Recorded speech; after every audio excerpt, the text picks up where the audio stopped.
जानवी है। इस पार्टी को पुरानी दिल्ली के अंदर जो उसका परिचय हो रहा है MEP के नाम से भी लोग इसको जान रहे हैं। सबसे अहम बात यह है कि वार्ड 76 के अंदर जिस तरीके की अवामी समस्याएं हैं, वहाँ की परेशानियां हैं, उसके मद्देनज़र नसीरुल हसन झिंझानवी साहब वहाँ के प्रत्याशी हैं। वहाँ की समस्याओं पर हम उनसे बात करेंगे और वो पार्टी के जिसने अभी मुतवातिर काम करने के लिए दिल्ली के अंदर पहल की है और जिसके लिए पार्टी ने जो नियुक्त किया है जनरल सेक्रेटरी के तौर पर, वो नसीरुल हसन झिंझानवी साहब को उन्होंने यहाँ पर नियुक्त किया है। और नसीरुल हसन झिंझानवी जो है वो किसी तारीफ के मोहताज नहीं है, बल्कि वो एक सियासी खानवादे से पूरा ताल्लुक़ रखते हैं, उनको सियासत का पूरा इल्म है। इस जगह पर आप पार्टी के लिए वो किस तरीके से ख़तरा बनेंगे, किस तरीके से कांग्रेस को रोकेंगे और किस तरीके से वो अपनी जीत दर्ज करेंगे, हम बात करते हैं नसीरुल हसन झिंझानवी से। जी झिंझानवी साहब, ये जो पार्टी आपकी यहाँ पर दिल्ली के अंदर आई है और उसने आगे आकर के यहाँ की समस्याओं का निपटारा करने की बात सामने रखी और आप जो कैंपेनिंग रोड पर कर रहे हैं और वार्ड 76 के लिए आप क्या कहेंगे वहाँ की समस्याओं को लेकर? देखिए मसूद भाई, ऐसा है कि 12 तारीख को मैंने पार्टी ज्वाइन की, 12 नवंबर को। 14 तारीख को नॉमिनेशन की आखिरी डेट थी, तो हमने 5 कैंडिडेट अपने उतारे, लेकिन उसमें जो फॉर्मेलिटीज थी और जो वोटर इलेक्टोरल सर्टिफिकेट थे, उसके अंदर 2 दिन के अंदर उन लोग फिजिकली वहां लोगों को जाना था और वो अपने 10-10 वो बनवाने, क्योंकि हमारी नई पार्टी थी, तो उसमें हम नाकाम रहे, जिसकी वजह से हम अपने नॉमिनेशन फाइल नहीं कर पाए। एक हमारा जो नॉमिनेशन था बाजार सीताराम से लेडीज सीट पे, मेरी बेगम वहां से इलेक्शन लड़ रही थी, सबिया, तो वो हमारा फॉर्म रिजेक्ट हो गया किसी सबब। तो मैं ही उम्मीदवार बचा दिल्ली में और हम चुनाव बहुत शानदार तरीके से लड़ रहे हैं। और ये आप इसे वार्ड का चुनाव मत लीजिए, ये बुनियाद है MEP की दिल्ली में। और हमारी पार्टी एक सोच लेकर आई है, नई सोच लेकर आई है। नहीं नसीर साहब, ये MEP के नाम से हमने देखा रोड पर इसका काफी प्रचार भी है पब्लिक के बीच में, तो पूरा पार्टी का नाम क्या है? और ये है ऑल इंडिया महिला एम्पावरमेंट पार्टी। ये जितनी भी पॉलिटिकल पार्टीज हैं हिंदुस्तान में, ये महिलाओं की पार्टी है। डॉक्टर नूरिया शेख कहती हैं कि आधा मुल्क सो रहा है, इस आधे मुल्क को जगा दें आप, उनकी मुराद समझिए। सारे समाज जो हैं वो मेल डोमिनेटेड है, तो कोई धर्म हो, कोई जात हो, कोई बात हो, वहाँ जितने भी कानून हैं, जितने भी वो हैं, वो सब मेल डोमिनेटेड है। वहाँ पे आदमियों की पूरी पावर्स मेल्स की है, आदमियों की है। सारी औरतें जो बैकफुट पे हैं हर समाज में। ये बात तो सुन, मेरी मुरादी है, तो इससे जो हुआ है मुल्क की तरक्की में फर्क पड़ा है।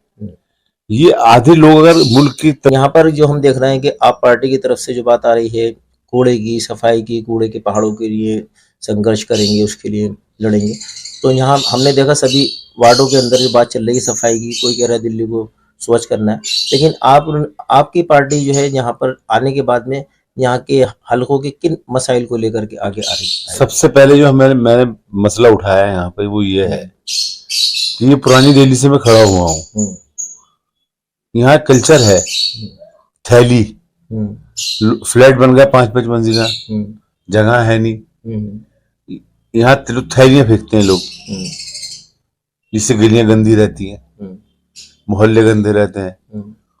उसका जो नुकसान हुआ है वो इतना बड़ा हुआ है, लोग समझते ही नहीं। अब लोग यहाँ पुरानी दिल्ली आना पसंद नहीं करते। हमारी बेटियों और बेटों के रिश्ते खत्म हो गए, आपस में आप शादियां कर ले, बाहर का आदमी आना पसंद नहीं करता इस गंदगी की वजह से।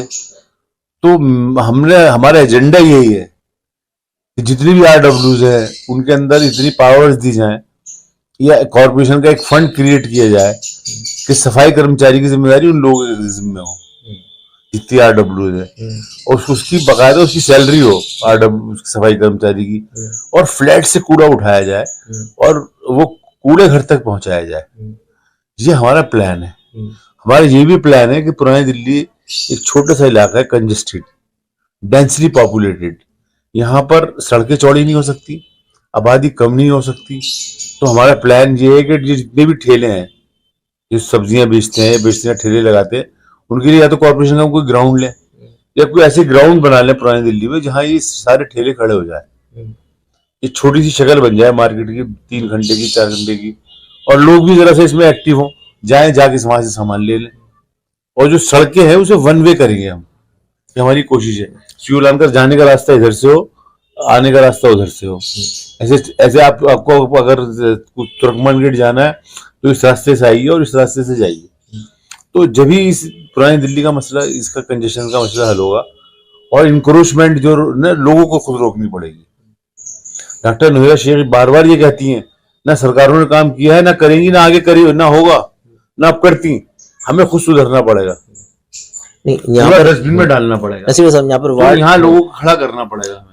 वार्ड 76 है और भी वार्ड है, और हाल इस वक्त में क्योंकि आप वहाँ के प्रत्याशी हैं, तो और आम आदमी पार्टी भी है, कांग्रेस भी है, सारी चीज़ें, तो उस जगह पर हम क्या ये मानकर चलें कि वार्ड 76 की जो पब्लिक है जिनके बीच आप गए हैं, उससे आपकी जीत यकीनी होगी?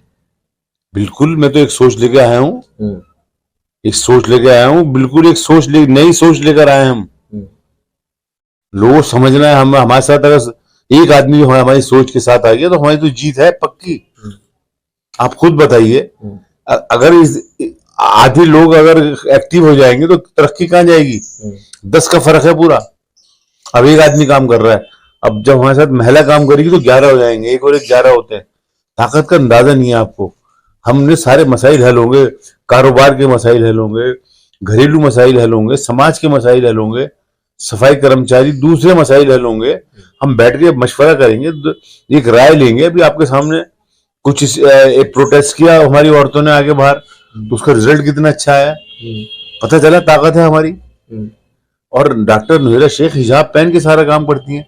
साउथ में देखिए आप, हिजाब पहन के सारा काम कर रही हैं। बेंगलोर में देखिए उनके वर्कर सब, बच्चियां सब जो स्कूल जाती हैं वो भी हिजाब पहनती हैं। वहां पूरे पिछले चुनाव लड़ी है ये।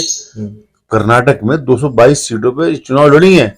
नहीं, कर्नाटक में 222 सीटों पर इनका और 3% वोट आया है। और ये पार्टी नेशनल लेवल की है। देखिए आप, हमारा हर जगह ऑफिस है हमारा। कोई हमारा कॉन्स्टिट्यूशन ऑफ ऑल इंडिया महिला एम्पावरमेंट पार्टी, इसमें हमारे हर स्टेट में ऑफिस है। हम यहाँ पर मुस्तकिल आए हैं, हम अब खड़े हो गए। हमारा मकसद हार जीत से नहीं है, हमारा मकसद एक सोच लेकर आए हम। हमें सिर्फ लोग जगाना है। हम तो आप लोग जागे नहीं, हम ऊपर आए नहीं। और हमारी तरक्की और हमारी पहचान तो तय है, क्योंकि हम अकेले सिंगल हैं। महिलाएं जो हैं, महिलाओं की एक ही पार्टी है हिंदुस्तान में, और जबकि आबादी 50% से ज्यादा है। ये भी तो मेल डोमिनेटेड सब नहीं। तो उसके खिलाफ एक बात, उन्होंने 70 साल से हम वोट देते हैं, अब आप हमें वोट दो, हमारे लिए काम करो। 70 साल का हिसाब तो महिलाओं का। नसीर साहब, MEP ने यहाँ पर महिलाओं को कितनों को टिकट दिया था? यहाँ पे हमने जस्टिस सरदार साहब की बेगम को टिकट दिया था, सभिया को टिकट दिया था, मोहिता जैन थी जामा मस्जिद से, गंगा जमनी तहजीब की। 5 में से 3 हमारी लेडीज थी, 60%। और आगे भी इसी तरह रहेगा। हमारी जो लीडर है वो हिजाब पहन के सारे काम करती है, और business women, successful business women है एशिया की। पुरानी दिल्ली के अंदर हम ये मानकर चले कि यहाँ पर आगे जो पढ़ी लिखी जितनी भी महिलाएं हैं वो आप उनसे राब्ता करेंगे, उनको पार्टी के साथ? बिल्कुल। और साजिदा सिकंदर साहिबा जो गोल्ड मेडलिस्ट हैं, अवार्ड विनर हैं, उन्होंने अभी सदस्य ली है हैदराबाद में हमारी पार्टी की। जी। सारे प्रोमिनेंट लोग, सारे बड़े लोग हमारी तरफ देख रहे हैं उम्मीद से। वो कह रहे हैं नहीं आएंगे, हम आपके साथ खड़े होंगे आके, एक नई सोच के साथ हम आए हैं। अब बताइए, महिलाओं की कोई पार्टी है तो बताइए मुझे। सब मेल डोमिनेटेड है, सब कुछ मेल डोमिनेटेड है जनाब। चाहे बीजेपी हो, चाहे कांग्रेस हो, सारी पार्टियां इस अंदाज से कभी सोचा ही नहीं, जबकि कॉर्पोरेशन में 50% लेडीज एंड रिजर्व। इस देश में इंदिरा गांधी पैदा हुई है, इस देश के अंदर अरुण आसफली पैदा हुई है, इस देश में ही डॉक्टर नोरा शेख पैदा हुई है। आप देखिएगा असर। नहीं नसीर साहब, वो तो बात ठीक है, निगम चुनाव के अंदर जैसे पानी है, बिजली है, कूड़े की बात भी कई पार्टियों ने सामने रखी है, तो यहाँ पर तालीम और make feast wise man Yeats. आप अगर आते हैं वार्ड में, तो उस वार्ड के जितने भी उस जगह के सारे निवासी हैं, उनके बारे में बताइए कि छोटे छोटे वो कौन से काम हैं जो अभी तक उनके लिए नहीं किए गए हैं। मैं आपको एक बात क्लियर बता दूं, मैं झूठे वादे करता नहीं। कारपोरेशन बिल्कुल बैंक करप्ट है, उसके बाद तनख्वाह देने के पैसे हैं नहीं, नर्सिस की तनख्वाह नहीं गई, सफाई कर्मचारियों के पैसे नहीं दे पाते ये, तो डेवलपमेंट कहां से कर देंगे ये? जो हम कर सकते हैं, हम आवाम के साथ मिलके क्या कर सकते हैं? हम अगर जब काउंसलर बन गए या हम काउंसलर बन गए, एक सोच लेके आ गए, तो हम जो अधिकारी उनसे कहेंगे आप काम करिए। फंड्स तो है नहीं आपके पास, जो जिस लायक है आप करिए भाई। आप अगर आप जिस डिपार्टमेंट के, उस डिपार्टमेंट के काम कर लीजिए, आवाम आपके साथ खड़ी होगी। उसके अलावा सफाई का सबसे बड़ा मसला है, और वो आपको खुद करनी पड़ेगी अपने घर की सफाई। जो मैंने आपको बताया, हमने फॉर्मूला तैयार किया है कि जितनी भी RWS हैं या जितनी भी सुधार कमेटियां हैं, उनसे हम कॉन्ट्रैक्ट करेंगे, उनको हम प्रोवाइड करेंगे कारपोरेशन में ऐसे जो हमारे फंड्स होते हैं, इस तरह का क्रिएट करेंगे कि हम उनको वो सैलरी दे सकें सफाई कर्मचारी को, और सफाई कर्मचारी ही घर से कूड़ा उठाए। ये गलियां साफ होगी जो भी तो लोग आएंगे बाहर से।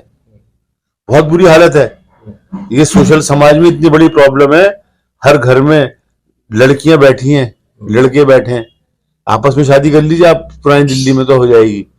लेकिन कोई बाहर से कोई आने वाला आपकी पसंद नहीं करता, तो यहाँ कोई बेटी देना पसंद करता, न यहाँ से कोई बेटी ले जाना पसंद करता।